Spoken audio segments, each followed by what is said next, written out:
The Overseer of Fraxidus, Phrolova, has finally arrived in version 2.5 as one of the most anticipated units in Wuwa history, with a kit focused around echo skills and the teammates to match. With abilities that appear incredibly complex at first glance, a multi-layered kit, and some of the biggest personal damage buffs the game has ever seen. As a Havoc, resonant skill, and echo damage focused character that heavily synergizes with having other echo skill users on her team, characters like Cantarella and Roccia can get a ton of mileage out of her kit, but she still has the flexibility to perform in other, more traditional lineups with units like Danjin and Tao Chi. With that, welcome to our full-scope, comprehensive guide to Phrolova, the newest addition to Wuthering Waves, and I'm here to break down everything when it comes to how she works, what her best equipment will be, and the steps you need to take across her team building and rotations to make the most out of her insane damage and buffing potential. As always, if you're enjoying this content, please hit that like and subscribe button.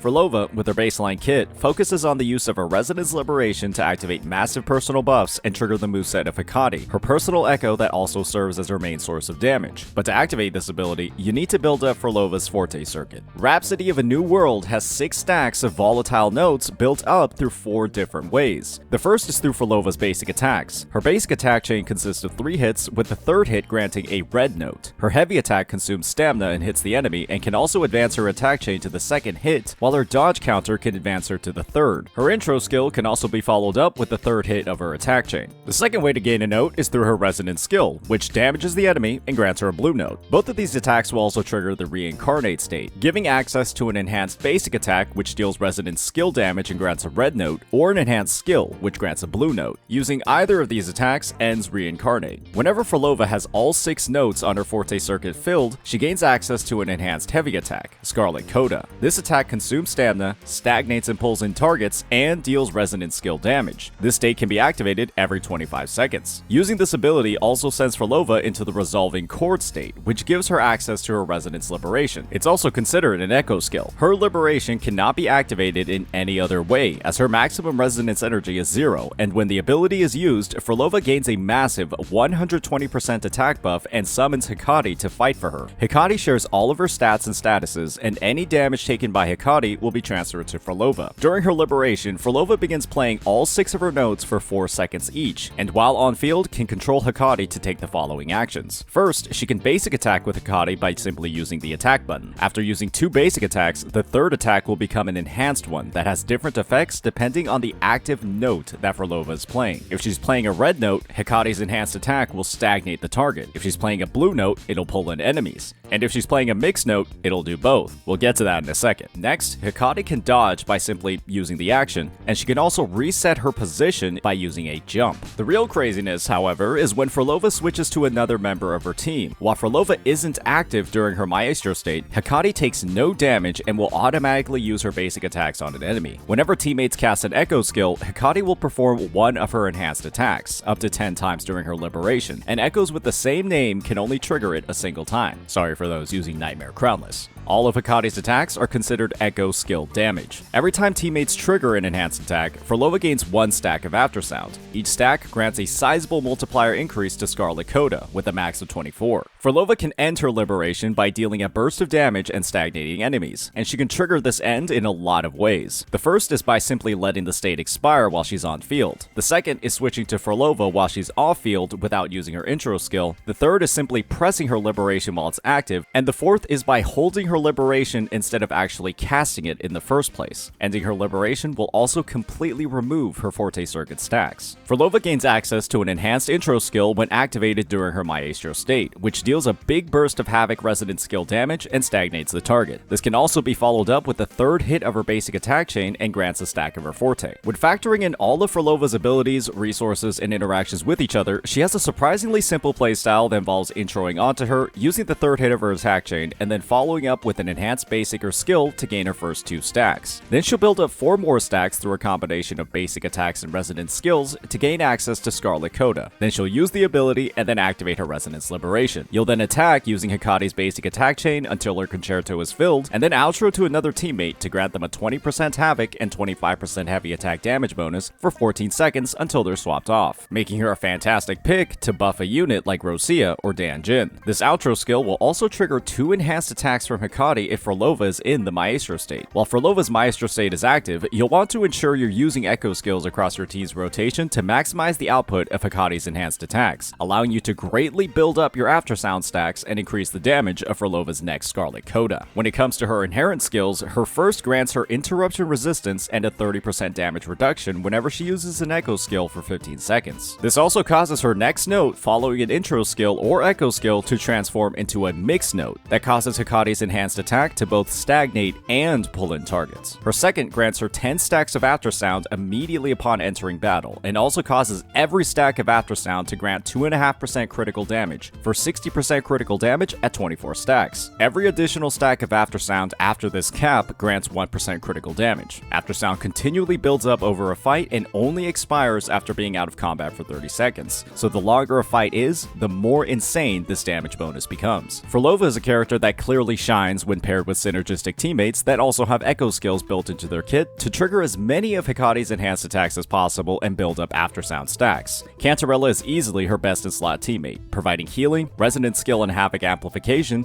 and up to 4 Echo skills across her rotation to fuel Hikari's attacks, with Roccia as the third teammate who can provide an additional 2. However, she can still perform fantastically with more traditional teammates like Shorekeeper or Tao Chi, who can buff her damage in other ways. When it comes to actually building Phrolova, starting off with her skill priority, you'll want to max out her basic attack, Forte Circuit, and Liberation. All of these are incredibly important to her total damage output. The next priority is her intro skill, as her enhanced version does a significant amount of damage. Her resonant skill, on the other hand, isn't nearly as much of a priority due to its poor scaling and can be kept at lower levels to save on weekly boss mats. Now, let's talk about Phrolova's weapons, and it's clear she has some great limited but not so great free-to-play options. Here's what the calculations are looking like using Cosmic Ripples, the standard 5-star, as a baseline. Credits to Pridewin. Let's explain these results starting off with her signature, Lethian Elegy. This weapon provides a massive 587 base attack, 24% crit rate, and an Echo skill triggered effect that boosts resonant skill damage and amplifies Echo damage, while also providing 8% defense ignore. This weapon is tailor-made for Phrolova and greatly synergizes with her main damage types. The next best option is Stringmaster, which provides less base attack, which doesn't work as well with her Maestro state's 120% attack buff, but in exchange provides a whopping 36% crit rate. Phrolova can also easily maintain uptime on its passive effect to grant even more attack bonuses, but unfortunately cannot maintain its stacks off-field. However, it's still an amazing option and can easily be considered if you don't want to pull for her signature. The next best options are the other limited 5-star rectifiers. These weapons are essentially stat sticks that provide crit, as their weapon effects are virtually non-existent on Phrolova, as she doesn't frequently damage with basic or heavy attacks. The standard 5-star rectifier, Cosmic Ripples, is an okay choice that is a pure attack stat stick, as other effects, especially its built-in ER, do not do anything for Phrolova. When it comes to 4-star options, they're decent but not fantastic. Augment, the BP rectifier, is the best overall choice due to its built-in crit and attack boosting effect upon using a Liberation. However, it still has relatively poor base stats that don't synergize well with Phrolova's personal buffs. Masquerade and Farewell, the Renacida craftable, is the only other real choice you should be considering, as the other 4-star options aren't that great, and Phrolova can maintain some uptime on its effect, even more with the help of a team. Shorekeeper is the final alternative if you're desperate for a weapon, but as it only provides a buff to attack and HP, it shouldn't be considered and you should just use the craftable instead. Now it's time to move on to Phrolova's Echoes, and she has a clear best in slot and very easy to farm option with Dreams of the Lost. This set grants a 20% crit rate and 35% Echo skill damage bonus if the holder has 0 resonance energy, and Phrolova is always at 0 energy. It's also only 3 pieces, meaning you can mix and match it with plenty of other sets in the game like Lingering Tunes for attack, or Havoc Eclipse or Midnight Veil for a Havoc damage bonus. Choose whichever 2-piece has the best overall stats. You might even be able to steal some pieces from other units to speed up your build. When it comes to Echo main stats, she'll want a crit 4 cost, 2 Havoc damage 3 costs, and 2 attack 1 costs. When it comes to substats, you'll want as much crit rate, damage, attack, and resonance skill rolls as possible with as little ER as possible. She can benefit a small bit from Liberation damage rolls, but don't go looking for these. The last area of investment when it comes to Phrolova involves your wallet or a lot of saved Astrite. It's her sequence nodes. Big thanks to Pridewin for calculating the damage increase per node. Her first node increases the multiplier of her enhanced basic and skill by 80% and also regenerates mixed notes for her forte as long as she's out of combat for 4 seconds and has less than 2. Her second increases the damage multiplier of Scarlet Coda by 75%, and each stack of Aftersound grants her an additional 75% 25% increase. Casting the ability also grants 14 stacks of aftersound, capping it out during her first rotation. Her third amplifies all echo skill damage by 80% and converts all of her notes into mixed notes when using Scarlet Coda. Enemies hit by mixed note enhanced attacks will also have their attack reduced by 20%. The fourth node grants a 20% damage bonus to all teammates whenever she uses an echo skill, and her fifth creates a 4-second stagnation field while using her liberation and also grants her a 30% damage reduction during the Maestro state. This field expires if she ends the state early or leaves the field. And the sixth node, the big one, increases the damage multiplier of Hikate's enhanced attacks by 25% and triggers additional attacks from Hikate whenever Phrolova uses an enhanced basic or skill that grants 8 stacks of aftersound. If she isn't active during her liberation, she also deals 40% more damage to enemies,